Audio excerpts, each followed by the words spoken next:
So, we see, first thing with Stacia and Nate is we just see them chatting in a bed, talking about how meeting with the couples. They see that everybody has been having their challenges. So obviously it's not unique to them. And then the next thing we see is Stacia making some cookie bars with her mom. We get to see her beautiful mom with that pretty gray hair. Yeah, mom's pretty. Mom's real pretty. Come try to talk to Stacia and calm her fears. Calm her fears. Yeah, she got a lot of fears, a lot of issues. I mean, she told mom a little bit about what was going on with her and Nate. So. Yeah, she says, you know, she can see that he's trying to open up, but he's a slow mover, unlike her. She came into the process ready to be open and honest and share her feelings and everything. And her mom is like, you're saying it, he's a slow mover, and if he says that he's feeling that love for you, then you should trust him. And Stacia's like, that's the problem, he's not saying it. She was like, but is he showing it to you? Yeah, and I think that's been the biggest issue on this show all the time. People want to hear the words "I love you." It does something to people. When you hear the words "I love you," and they overlook all the things that the person is doing for you that show love. And you forget that love is an action word. Love is a verb, so that means it has to be shown. There's some action behind it. So he's doing all the actions. He's just not saying it out of his mouth. And I don't understand the disconnect. Well, I can see where the disconnect is at, but she wants to hear the words "I love you." She doesn't want to see the action. She wants to see the actions as well as hear the words. Well, yeah, and her thing is, she says she sees him showing it to her in future talk, like talk about future, but like, I need to see it in the present. She's like, you know, he's not opening up emotionally, and she was like, her mom's like, but it's been a month, right? Yeah, and that's my thing too. It's only been 4 weeks. I mean, you want him to say "I love you" in 4 weeks. I mean, he's not Justin who said it in 3 days. So sometimes it takes people. It's a process, and we see this on the show on this show a lot. I think about a lot of couples who say wait till the decision day or close to the decision day to say "I love you." I can't remember the couple from DC that did. Jessica and Austin. Yeah, it is. Jessica and Austin. It took Austin a long time. They didn't have any issues. Didn't have any problems during their season. The biggest issue they had was he hadn't said "I love you" yet. And it took him up until decision day to say it because he said he valued the L word. So I think maybe Nate's the same situation or Nate's the same way that he want to make sure it's real. And he probably passes 40% now. And, you know, he's waiting for the right type of moment to say, look, I love you. He's doing all the love things, but just haven't said the words. Mm-hmm. Yeah, Stacia says she realizes that she just needs to be patient, but that is hard for her. And her thing is that she's been, in the past, she's been too trusting of guys, and that's hurt her. So she doesn't want to do that too fast. You know, she said, I've been let down. And her mom gets emotional because she says in her vignette, I kind of feel like that's my fault because, you know, she's seen me in relationships. And I feel like the way my relationship have contributed to her lack of trust. But her mom encourages her to, you know, still ask questions of Nate, still try to dig in, but allow him to earn the trust and give him some time. And Stacia gets teary. She says, you know, she feels empty because she's not getting the answer she needs. And her mom again says, give him some time and give him some space and allow him to move at his pace. And that's part of, I think that's part of her controlling issues because the way she moves and the way she interacts in the business that she's in, she gets answers quickly. She gets fast paced. She's a mover. She's a shaker. And when you don't get those answers and becomes the insecurity that you have, and you start thinking about all these things, that's why she's getting emotional. She doesn't want him to leave her. She's invested in this, right? She's doing all these things to try to say I'm committed, or all these things to say he's committed. She's invested. So she want to make sure there's 100%. She already changed her name, for God's sake. So she want to make sure it's right. Mm-hmm. And so she wants him to give her reassurance that I didn't do this for nothing. Mm-hmm. She needs that reassurance. The next thing we see with them actually involves one of the other couples. We see Stacia going to pick up Luna from Mitch and Kristen because they're going somewhere on the weekend. Mm-hmm. And she thought it would be good to watch Luna because Nate wants a dog, and so this is good practice for them. But what she didn't know was Luna came with a lot.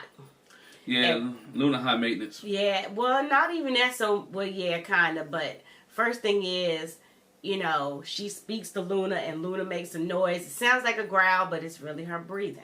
Yeah, Luna need an asthma pump. Do they do that for dogs? I don't know. Do dogs get asthma pumps, or do dogs get like oxygen tanks and stuff? Put tubes in their nostrils? I don't know. I don't think so. Oh. But yeah, so Kristen gives her the whole rundown, the lint roller and wrinkle cleaner and poop bags, and you got to do this, and here's a whole schedule for how Luna. She gives her the whole Luna survival kit / bag. And Sasha did the same thing I would do. And that Sasha was like, "Gosh, it's a lot." And she's like, "I got to pick up poop. Like it's outside. It's good for the earth." Which I don't understand. Y'all dog lovers, let me know. I mean, I don't know. Why are we picking up poop? If it's in the woods or in the backyard, I understand in your front yard. But if it's in the backyard, I'm not. Why pick up poop? Yeah. It goes. I think the main thing is if it's on sidewalks and streets, like that bothers me. You know, I expect poop to be in the grass. I'm surprised that Mitch, and it's not about Mitch yet, but I'm surprised Mitch let her use the little baggies to pick up the poop. Being an environmentalist, I would think he would let the dog go back into the earth like it's supposed to. Well, not even that so much, but have a problem with the plastic bags picking the poop up. Yeah, plastic bag picking up the poop. I guarantee Mitch don't pick up poop. But anyway, so then later we see Nate with his little video, and Luna is doing her thing like she did before to her little pet Tempur-Pedic bed, just having a humping good time. He said the same thing I do. Why do female dogs hump? He was confused. Why is she doing that? But it looks like other than that, they didn't really have a problem with Luna. We see Nate and Stacia going to the lawyer. And at first we were like, why are they going to the lawyer? They are literally doing the post-nup right now. Yeah, which is, I don't understand. I don't know California state laws. I do know they signed a prenup on Married at First Sight beforehand. Did I say prenup? I meant post-nup. No, you said post-nup. Okay. But they do sign a prenup before the whole Married at First Sight experience. And this is, to me, just added protection for her. And it's for Nate, is just showing that, look, I'm committed to this process. I'm committed to our marriage. If this is what you need me to do to make you feel comfortable, I'm willing to do it. One thing I did not like was when she talked about the 90 and 10. She wanted, whatever she bring in, that's what she wanted to take out. And Nate was like, yo, let's split this bad boy. No, he didn't. No. Mm-mm. He said that made sense to him. He said it made sense that whatever you contribute, that's what you should take away. Because she said, she's trying to trust him more, especially since he's agreed to the post-nup and also, as a side note, the therapy thing. But she said she did acknowledge that for her it's hard because trusting him means she has to relinquish control, and obviously she has a thing about control. Yep.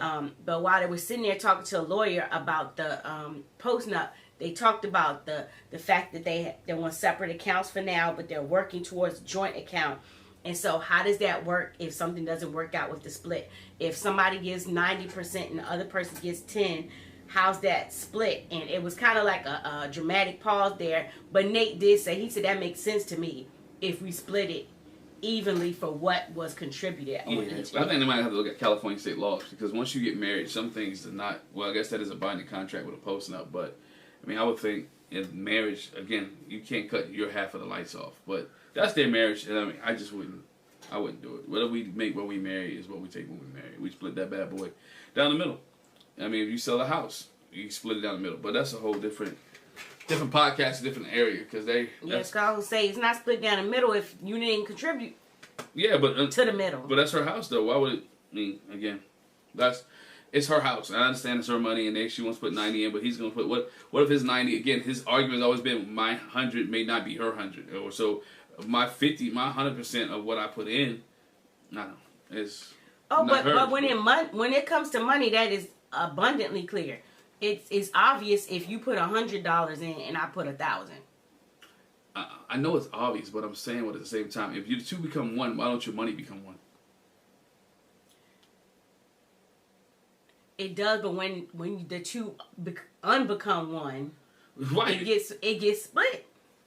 It should get split. It shouldn't be, oh, you brought this in and I brought this in. That's what that post up is saying. But that's a lot to dig with, though, because if we say they married for 10, 15 years, who wants to go back to 10, 15 years and figure out how much money you actually put into this thing? They will, though.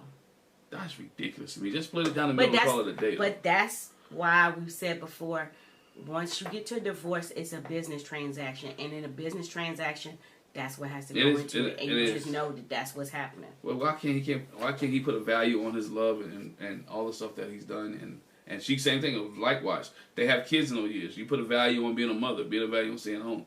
And then you split that way. You can't. There's no monetary split on that. No. I mean, then that's a whole different split. Yeah. So, anyway, so then we see Stacia and Nate. They have a outdoor dinner, have a nice little setting. Right. Those roses got in my way, though. Them roses still hanging down. I'm like, that's irritating. For the Monthiversary. And they talk about, what have you learned? And he was like, for me, I learned, that I wasn't, he wasn't where they would be. He was afraid that if they weren't in a certain place, that his feelings and his input was being dismissed. Right. And so, he learned that basically that irritated me, that I'm doing things, but you're not noticing it. And so that had me not sure of what place we were actually in. And I don't know. People want affirmation. I'm going to say people. I'm not going to say men want affirmation. And I think that's sometimes what women don't. They expect men to just do. And that sometimes men maybe just expect women to do. But I think in relationships, you have to give affirmation to your spouse or to your mate. They need the affirmation, whether you did a good job here. Even for the simple thing. Oh, you put gas in my car, thank you. Or you put, you vacuumed the floor, thank you. Oh, you did the dishes, thank you. Oh, you made the bed this morning, appreciate it. You know what I'm saying? Or you left the toilet seat, you put the toilet seat down today, thank you. I think affirmation is key in relationships because, again, it builds the person up that you're dealing with. And he was going through that issue. Like, he felt like she didn't appreciate anything he did. Or he didn't value his opinion. And that's a hard place to be at. And I mean, Nate was struggling. Mm. That's probably why he said 40%. Yeah, he said her talk related to trust hurt him. And, it messed him up. And, it's hard to open up when the other person is closed off in some arenas. And he was like, when your spouse is a B, he was like, she said, did you just call your spouse a B? He was like, well, yeah. Yeah. I think he would have did better if he said acting like. Yeah, she was taken back, but then they laughed it off. Yeah. But he said he sees a change now, and he actually acknowledges her. He said, I feel like I'm falling in love with her. Yeah. I feel like I'm falling in love with you. And she was like, and he's like, why are you acting all surprised? And she was like, so does that mean I moved up on the scale? He was like, yeah, the scale moved up to between the 7 and the 8. And she was like, okay. And that's all she wanted to hear. She feels like because, now they've gotten over this hurdle, she's like all smiles and he trusts that they're committed to each other. They get to the point where she could trust that he's committed to her and vice versa. And to show their commitment, the last thing we see with them just by themselves is them going to get a tattoo. They get tattoos of their wedding date on their hand, like right here. No, right here. Yeah, because it's the wedding date. Well, yeah, in Roman numerals. Yes. Yeah, Roman numerals. So they did that. And that showed his commitment. But again, I go to the point. He has showed total commitment to her. What commitment has she showed to him besides letting him move in the house? Her house. He done everything she needed, the posting up, the tattoos, total commitment. What has Stacia really given Nate? She already took his last name. She's already said that she loves him. She expresses emotions to him. She's shown her commitment. Okay. I mean, I just didn't. I thought it was just a house. I didn't think about all the other stuff. Which to me was like, she really hasn't verbalized or outwardly showed the commitment. She has though. She's. But the last name, really, was it about him or really was it about her getting rid of her father's last name? It was about him, cause again, she could have changed her name anytime. Right, but she wanted to do, her thing was, I want to do it when I get a husband. So for her to share it, change it that quickly, it to me was like, hey, it is, I'm just happy to have somebody different last name. No, not that I'm really committed to you. I'm just happy to have somebody's last name. No, she's committed. I'm married. And when I'm married, for her, I changed my last name to his. So it wasn't just about getting rid of the dad's last name. But it's what she said afterwards, too, though. If we get divorced, I'm still keeping his name. No, go back to your own name. If it's not just about the name. You see what I'm saying?